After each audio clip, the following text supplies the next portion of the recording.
जय श्री कृष्ण। श्री कृष्ण गोविंद हरे मुरारी, हे नाथ नारायण वासुदेवाय। आप सभी को षटतिला एकादशी की बहुत बहुत हार्दिक शुभकामनाएं। इस शुभ तिथि पर भगवान विष्णु और धन की देवी माँ लक्ष्मी की पूजा अर्चना करने का विधान है। साथ ही अन्न और धन का दान करना चाहिए। धार्मिक मान्यता है कि इन शुभ कामों को करने से जीवन में किसी भी चीज़ की कमी का सामना नहीं करना पड़ता है। साथ ही सुख समृद्धि में भी वृद्धि होती है। ऐसा माना जाता है कि षटतिला एकादशी की पूजा के दौरान व्रत का पाठ न करने से व्रत का पूर्ण फल प्राप्त नहीं होता है। ऐसे में व्रत का पाठ जरूर करना चाहिए। आइए आज के इस एकादशी व्रत की शुरुआत करते हैं। पौराणिक कथा के अनुसार एक ब्राह्मणी अधिक पूजा अर्चना किया करती थी, लेकिन उसने कभी भी किसी चीज का दान नहीं किया। सनातन धर्म में दान करने का विशेष महत्व है। ब्राह्मणी ने अपनी पूजा से भगवान विष्णु को प्रसन्न किया था। श्री हरि ने सोचा कि उपासना के द्वारा ब्राह्मणी ने अपने शरीर को शुद्ध कर लिया है, लेकिन उसे वैकुंठ तो मिल जाएगा, लेकिन दान न करने से वैकुंठ लोक में इसे भोजन कैसे मिलेगा। इसके बाद विष्णु जी ने साधु का रूप धारण किया और ब्राह्मणी के पास गए, उससे भिक्षा मांगी। ब्राह्मणी ने साधु को भिक्षा में एक मिट्टी का ढेला दिया। भगवान उसे लेकर वैकुंठ लोक में आए। ब्राह्मण की मृत्यु होने के बाद वह वैकुंठ लोक में आ गई। वैकुंठ लोक में मिट्टी को भिक्षा के रूप में देने से वैकुंठ लोक में महल प्राप्त हुआ, लेकिन उसे कुछ भी खाने को नहीं मिला। इस बारे में ब्राह्मणी ने विष्णु जी को बताया कि मैंने अपने जीवन के दौरान पूजा की। यह सब देख भगवान श्री हरि से ब्राह्मणी ने बोला कि मैंने जीवन में सदैव पूजा और व्रत किए, लेकिन मेरे घर में कुछ भी नहीं है। भगवान ने उसकी समस्या सुनकर कहा कि तुम वैकुंठ लोक की देवियों से मिलकर षटतिला एकादशी व्रत और दान का महत्व सुनो, उसका पालन करो। तुम्हारी सारी गलतियां माफ होगी और तुम्हारी समस्त मनोकामनाएं पूर्ण होगी। ब्राह्मणी ने देवियों से षटतिला एकादशी का महत्व सुना और इस व्रत करने के साथ साथ तिल का दान किया। मान्यता है कि षटतिला एकादशी के दिन व्यक्ति जितने तिल का दान करता है, उतने 1000 वर्ष तक वैकुंठ लोक में सुखपूर्वक रहता है। तो ये थी षटतिला एकादशी के दिन सुनी जाने वाली व्रत कथा। आइए अब हम सुनते हैं एकादशी माता की व्रत कथा, जो एकादशी के व्रत के दौरान अवश्य सुननी चाहिए। जब धर्मराज युधिष्ठिर ने भगवान श्री कृष्ण से पूछा तो उन्होंने इस कथा को बताया। एकादशी की इस कथा के अनुसार सतयुग में एक मूर नामक दैत्य था, जिसने इंद्र सहित सभी देवताओं को जीत लिया। भयभीत देवता भगवान शिव से मिले तो शिवजी ने देवताओं को श्री हरि विष्णु के पास जाने को कहा। क्षीर सागर के जल में शयन कर रहे श्री हरि इंद्र सहित सभी देवताओं की प्रार्थना पर उठे और मूर दैत्य को मारने चंद्रावतीपुरी नगर गए। सुदर्शन चक्र से उन्होंने अनगिनत दैत्यों का वध किया। फिर वे बद्रिका आश्रम की सिंहावती नामक 12 योजन लंबी गुफा में सो गए। मूर ने उन्हें जैसे ही मारने का विचार किया, वैसे ही श्री हरि विष्णु के शरीर से एक कन्या निकली और उसने मूर दैत्य का वध कर दिया। गने पर श्री हरि को उस कन्या ने, जिसका नाम एकादशी था, बताया कि मूर को श्री हरि के आशीर्वाद से उसने ही मारा है। खुश होकर श्री हरि ने एकादशी को सभी तीर्थों में प्रधान होने का वरदान दिया। इस तरह श्री विष्णु के शरीर से माता एकादशी के उत्पन्न होने की यह कथा पुराणों में वर्णित है। तो ये थी एकादशी माता की व्रत कथा। बोलिए एकादशी माता की जय, भगवान श्री विष्णु की जय। आइए अब हम सुनते हैं एकादशी के दिन सुनी जाने वाली तुलसी माता की कथा।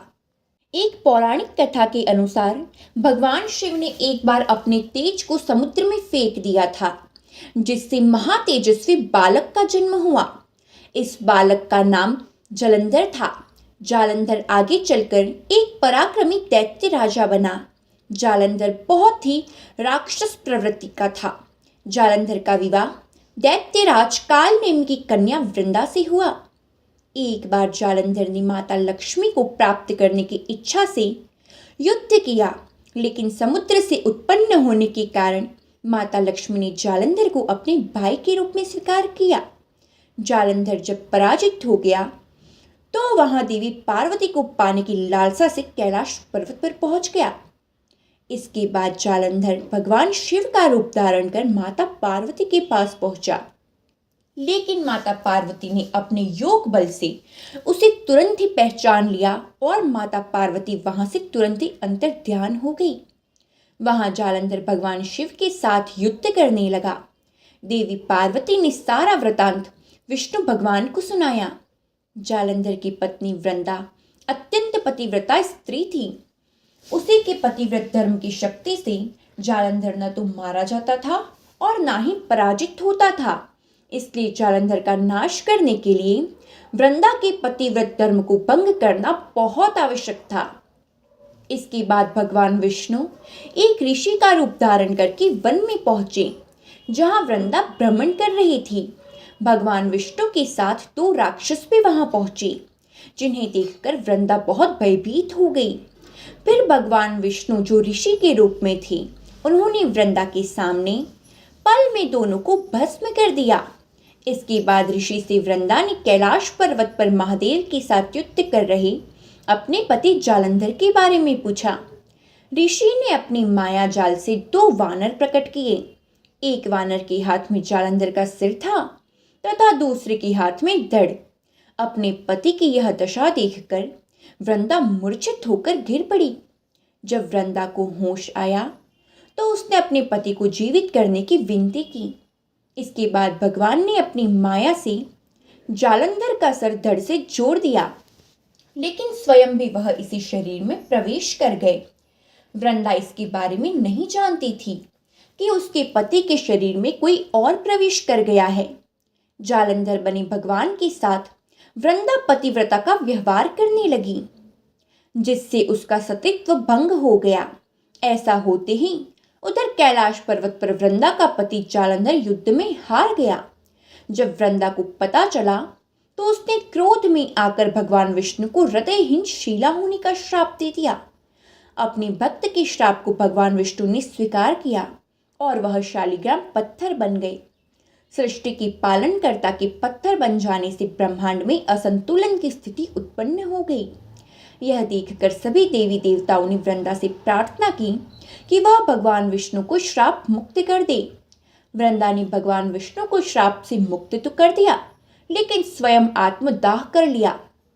जहां वृंदा भस्म हुई वहां तुलसी का पौधा उगा। भगवान विष्णु ने वृंदा से कहा, हे वृंदा, तुम अपने सतीत्व के कारण मुझे लक्ष्मी से भी अधिक प्रिय हो गई हो। अब तुम तुलसी के रूप में सदा मेरे साथ रहोगी। भगवान विष्णु ने वरदान दिया कि जो मनुष्य भी मेरे शालिग्राम रूप के साथ तुलसी का विवाह करेगा, उसे इस लोक और परलोक में विपुल यश की प्राप्ति होगी। इसके अलावा तुलसी को वरदान प्राप्त है कि जिस घर में तुलसी रहेगी वहां यम के दूत भी असमय नहीं जा सकते। मृत्यु के समय जिसके प्राण मंजरी रहित तुलसी और गंगा जल मुख में रखकर निकल जाती है, वह समस्त पापों से मुक्त होकर भगवान विष्णु के वैकुंठ धाम को प्राप्त होता है। जो मनुष्य तुलसी व आंवलों की छाया में अपने पितरों का श्राद्ध करता है, उसके पितृ मोक्ष को प्राप्त हो जाते हैं।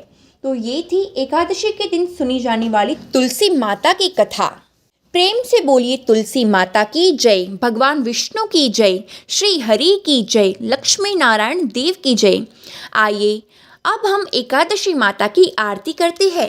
ओम जय एकादशी माता मैया, जय एकादशी माता। विष्णु पूजा व्रत को धारण कर शक्ति मुक्ति पाता।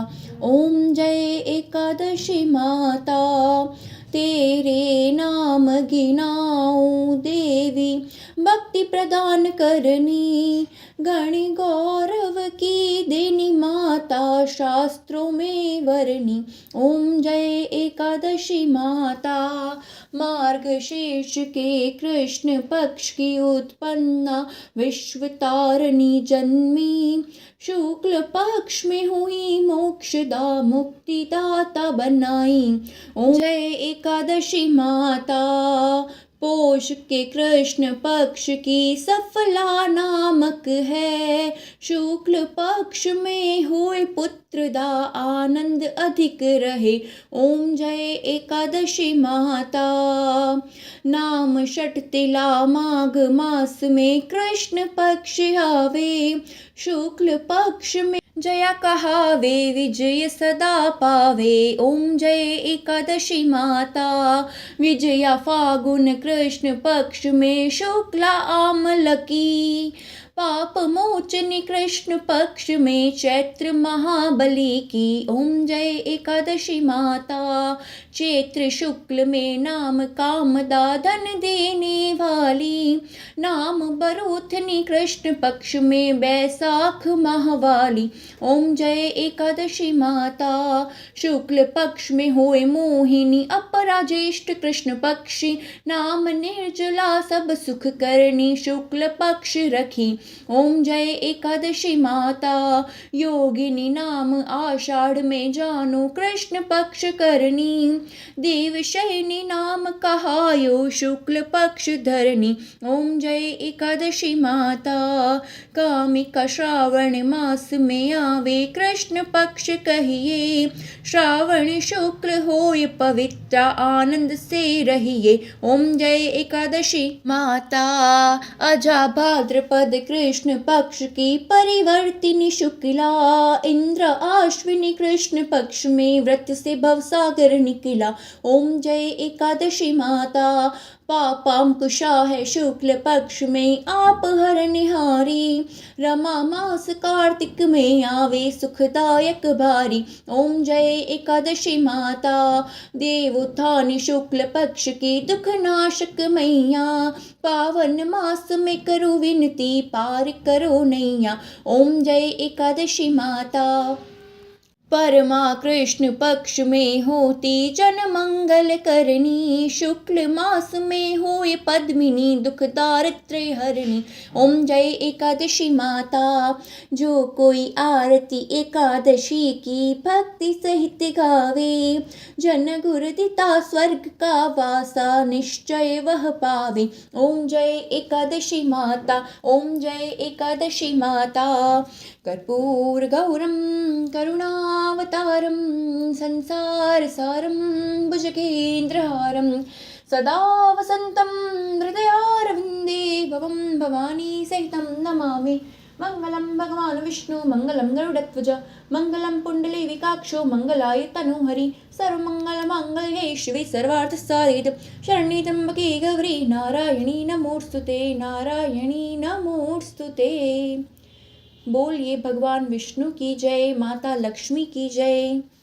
तो ये थी आज की एकादशी व्रत की संपूर्ण जानकारी। अगर वीडियो अच्छी लगी तो वीडियो को लाइक, शेयर और हमारे इस चैनल को सब्सक्राइब ज़रूर कीजिएगा, ताकि ऐसी संपूर्ण कथाओं का लाभ आप तक पहुंच सके।